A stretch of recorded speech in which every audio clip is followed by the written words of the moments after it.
dan lain-lain, tidak, gitu ya. Niatkan karena Allah Subhanahu wa taala, hingga yang tidak terbiasa menjadi biasa, gitu ya. Yang tidak terbiasa menjadi biasa.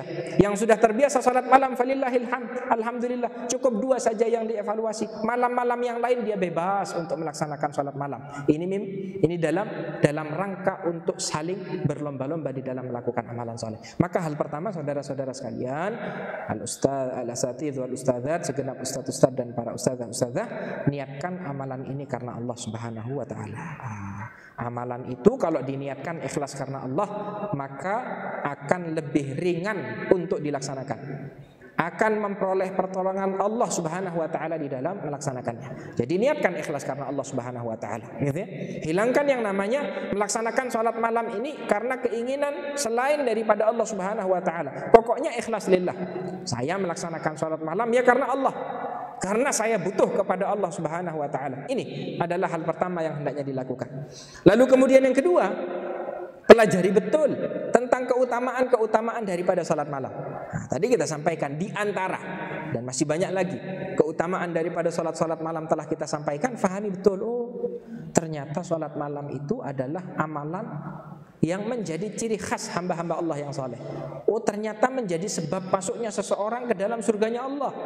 Ternyata menjadi sebab cintanya Allah kepada kita, menjadi sebab rahmatnya Allah Subhanahu wa taala kepada kita. Allah kalau sudah cinta, kalau sudah sayang kepada kita, maka semua urusan kita akan dimudahkan oleh Allah Subhanahu wa taala.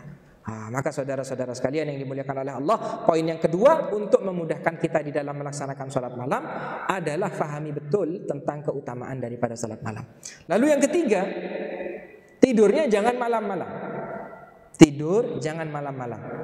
Nabi sallallahu alaihi wasallam di antara kebiasaannya, kana yakrahu an-nauma qablaha wal haditha ba'daha. Nabi itu punya kebiasaan kalau sebelum Isya Nabi tidak suka tidur sebelum Isya. Gitu ya. Dan Nabi sallallahu alaihi wasallam kalau setelah Isya, Nabi sallallahu alaihi wasallam tidak suka banyak bicara setelah Isya.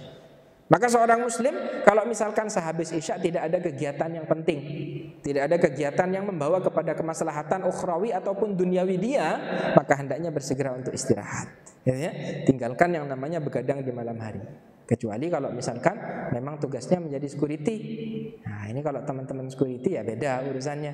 Nah, justru malam tidak boleh tidur dan malamnya bisa digunakan untuk salat malam. Nah, saudara-saudara sekalian yang dimuliakan oleh Allah Subhanahu wa taala, maka yang namanya bersegera di dalam tidur malam menjadi salah satu sebab mudahnya seorang muslim itu untuk bangun melaksanakan salat malam, gitu ya. Lalu kemudian selanjutnya, poin yang keempat untuk seorang muslim itu mudah di dalam melaksanakan salat malam adalah sebelum tidur itu bersuci. Ini di antara sunnahnya Nabi kita, Nabi Muhammad sallallahu alaihi wasallam, adalah sebelum tidur bersuci dulu, berwudu. Berwudu seperti halnya kita wudu di dalam melaksanakan ibadah salat. Ini sunnahnya Nabi sallallahu alaihi wasallam. Lalu kemudian niatkan salat malam. Jadi sebelum tidur itu berwudu, lalu kemudian sebelum tidur kita sudah niat, insyaallah nanti malam saya mau bangun salat malam. Minta kepada Allah, ya Allah mudahkan untuk saya bisa bangun salat malam. Hal ini disampaikan oleh Nabi sallallahu alaihi wasallam di dalam riwayat Nasa'i dengan sanad yang hasan, di mana Rasulullah menyampaikan, man ata ila firashihi wa huwa yanwi ayyakuma fayusalli minal lail. Barang siapa, kata Nabi sallallahu alaihi wasallam, yang mendatangi tempat tidurnya, lalu kemudian dia meniatkan untuk bangun malam, faghalabat huwa ainahu hatta yasbaha kutiba lahu manawa wa kana naumuhu shadaqatun alaihi min rabbih. Gitu ya. Nabi sallallahu alaihi wasallam menyampaikan, siapa yang ketika di malam hari dia mendatangi tempat tidurnya lalu dia meniatkan untuk melaksanakan sholat malam. Artinya di sini kalau kita garis bawahi, ada sunnah yang dituntunkan oleh Nabi untuk melakukan meniatkan yang namanya sholat, namanya hati kita untuk melaksanakan sholat malam. Yang mana kata Nabi sallallahu alaihi wasallam, kalau ternyata di akhir malam tidak sesuai seperti apa yang kita niatkan, lebih kuat ngantuknya sampai ketiduran sampai masuk waktu subuh, maka kata Nabi sallallahu alaihi wasallam, kutiba lahu manawa. Ini walaupun tidak sholat sudah dapat pahalanya sholat malam. Nah, gitu ya. Pak sudah dapat pahalanya salat malam. Dan kata Nabi sallallahu alaihi wasallam, wa kana naumuhu shadaqatan alaihi min rabbih, dan tidurnya ini menjadi sedekahnya Allah Subhanahu wa taala untuk hamba tersebut. Nah, di sini ada pembelajaran pada poin yang keempat adalah hendaknya seseorang bersuci sebelum tidur, lalu kemudian setelah itu meniatkan untuk yang namanya melaksanakan salat malam. Lalu kemudian yang kelima, teman-teman sekalian yang dimuliakan oleh Allah Subhanahu wa taala, menjaga yang namanya zikir sebelum tidur. Menjaga yang namanya berzikir sebelum tidur, ya. Yang mana kalau kita ajarkan kepada anak-anak murid kita, di antara zikir-zikir yang disunnahkan oleh Nabi sallallahu alaihi wasallam, membaca surat Al-Ikhlas, Al-Falaq, An-Nas, ditiupkan lalu kemudian ke tubuh kita yang memungkinkan untuk kita usap, dan kita ulang hal ini sebanyak 3 kali. Jadi membaca Al-Ikhlas, Al-Falaq, An-Nas, lalu ditiupkan pada kedua tangan kita, lalu kita usapkan ke wajah, kepala, ke tubuh yang mampu untuk kita usapkan. Lalu yang kedua adalah membaca ayat kursi. Ini seperti yang disampaikan di dalam hadisnya Abu Hurairah. Sebuah nasihat yang disampaikan oleh jin kepada Abu Hurairah, bahwasanya Allah Subhanahu wa taala akan menjaga seorang hamba ketika tidur dalam keadaan membaca ayat kursi.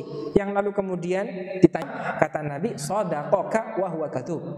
Ini jin ini yang memberitahukan kepadamu apa yang dia sampaikan benar, meskipun yang namanya dia ini adalah orang yang pendusta. Nah, gitu ya. Nah, maka saudara-saudara sekalian yang dimuliakan oleh Allah, jadi membaca Al-Ikhlas, Al-Falaq, An-Nas, lalu kemudian dilanjutkan dengan membaca ayat kursi. Nah, dibaca 1 kali. Lalu kemudian yang ketiga membaca surat Al-Baqarah. Ini belum diajarkan kepada anak murid kita, tapi guru-guru bisa melaksanakan. 2 ayat terakhir di dalam surat Al-Baqarah bisa dibaca. Amanar rasulu bima unzila ilaihi sampai akhir ayat. Ya, di 2 ayat terakhir dalam surat Al-Baqarah dibaca. Lalu kemudian setelah itu membaca Bismika Allahumma amutu wa ahya. Bismika Allahumma amutu wa ahya. Lalu kemudian setelah itu tidur dalam keadaan berbaring ke bagian tubuh sebelah kanan. Ini akan membantu seorang muslim untuk mudah di dalam bangun di malam hari nanti untuk melaksanakan salat malam. Ini adalah poin yang kelima. Jadi dijaga.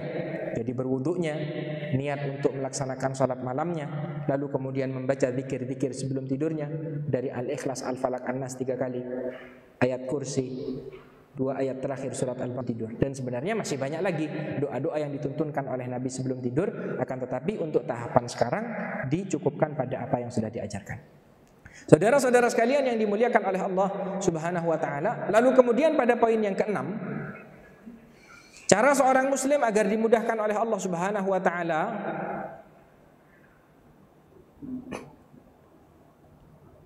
untuk melaksanakan salat malam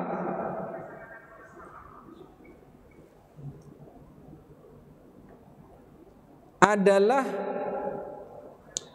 dengan mujahadatun nafs. Ya, adalah mujahadatun nafsi. Bentar. Nah, ada sebuah hadis yang disampaikan oleh Nabi sallallahu alaihi wasallam dalam riwayat Bukhari dan Muslim. Jadi pada poin yang keenam, cara agar kita mudah di dalam melaksanakan salat malam, kalau bangun tidur itu jangan lupa berdoa, lalu berwudu, lalu kemudian laksanakan ibadah salat. Karena di dalam riwayat Bukhari dan Muslim dalam hadisnya Abu Hurairah, Nabi sallallahu alaihi wasallam menyampaikan, syaitan itu mengikatkan ikatan kepada kepala tiap-tiap orang di antara kalian, 3 ikatan, kata Nabi. Yang lalu kemudian diikat oleh syaitan ini dengan begitu eratnya. Yang lalu kemudian setelah itu ketika ada orang yang sudah bangun, gitu ya, maka yang namanya syaitan ini memberikan iming-iming, ayo tidur, malam masih panjang, gitu ya. Nah, maka seorang muslim ketika bangun, lalu kemudian dia membaca doa, alhamdulillahilladzi ahyana ba'dama amatana wa ilaihin nusyur, maka doa ini menjadi salah satu sebab dari terlepasnya satu ikatan. Yang lalu kemudian ketika dia bangkit, lalu kemudian dia berwudu, maka ikatan yang kedua akan terlepas, kata Nabi. Yang lalu kalau misalkan diikuti dengan melaksanakan ibadah sholat, maka ikatan yang ketiga itu orang yang melakukan amalan itu. Yang ketiga bersegera tidur malam. Yang keempat berwudu sebelum tidur dan niatkan kalau nanti malam itu akan bangun malam. Berwudu lalu kemudian niatkan. Lalu kemudian yang kelima adalah hendaknya membaca doa